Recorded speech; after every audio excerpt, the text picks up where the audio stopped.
Hi, Minister John Lakin. This is Bernice G Scott.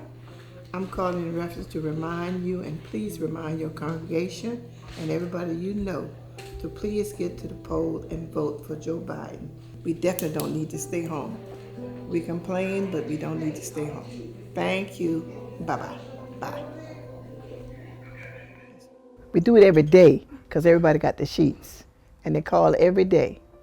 We're calling people to remind them that's the primary going on, and we need to get out and vote. South Carolina be first in the nation. So we have to show up and show out. The service that we can be provided with is right there. All we got to do is go out and vote. We complain about what we don't have, and what we do have is one vote. And if we do our one vote, those are the people that we can put there and keep there so that they can provide the service that we need into our rural areas across this United States. We are trying our very best to energize the base, to get people excited about this election. To echo the words that President Biden has already shared, democracy and freedom are definitely on the ballot. So we want to make sure that the Democrats get out to support their candidate. And then, of course, as well, as we are galvanizing and pushing towards the general election, we then have to make sure that that momentum doesn't cease, but that we get excited all the way through November.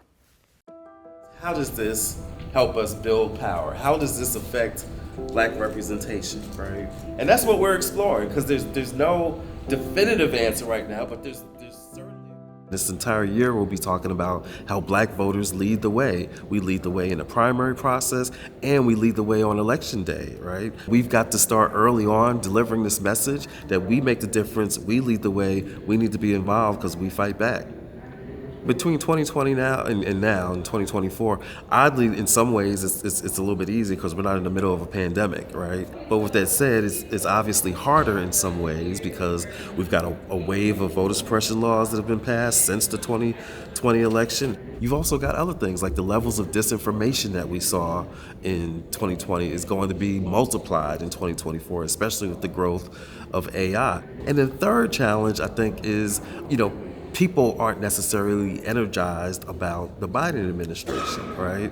Now, the truth is that I say all the time, the truth is Black voters weren't necessarily all that enthusiastic about the Biden run in 2020, right? What you saw was a very pragmatic response. Black voters said, look, this white guy is our best chance to beat the other white guy, right? But there wasn't a deep level of like, ooh, I'm excited, right? I'm deeply connected to Joe Biden. So to a certain extent, what people are seeing now isn't really new. It's just being manifested in a different way, and especially since now he's the incumbent. Inevitability is very pressing on folks. A lot of young voters are disengaged and, very, cell-shocked and seeing our taxpayer dollars go to these other places and in endless wars while we're out here starving, trying to make check to check. Living wages aren't living wages anymore. People who my age, he was like, all right, we just gonna, I know you speaking, but excuse me, like I have something to say. I have my point to make. You ain't allow me to speak. You ain't put me on the bill to speak. I have something to say. My voice has never been heard. I'm a Palestinian woman. My voice has never been heard. I got something to say. I'm a Black man, 21, former felon, whatever. I have something to say. So these are big issues that people are just no longer accepting as a background issue. They're not accepting the Roe v. Wade as a background issue. Like, these are things people are really passionate about. And the ceasefire thing too. These are not background issues. These things are forefront for Black folks, Black young folks particularly. A great president, a good man, Joe Biden. I tell people all the time, in politics, it's one thing to hear and see. It is something else to feel. And so much about politics rests on feelings, emotions. And the emotions were all there the last time. It's not here this time. Gas prices that people want to measure everything by, way down. Inflation, down.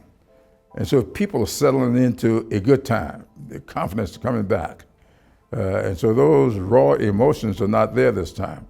So what you have to do, in my opinion, is run a campaign based upon the table that's being set.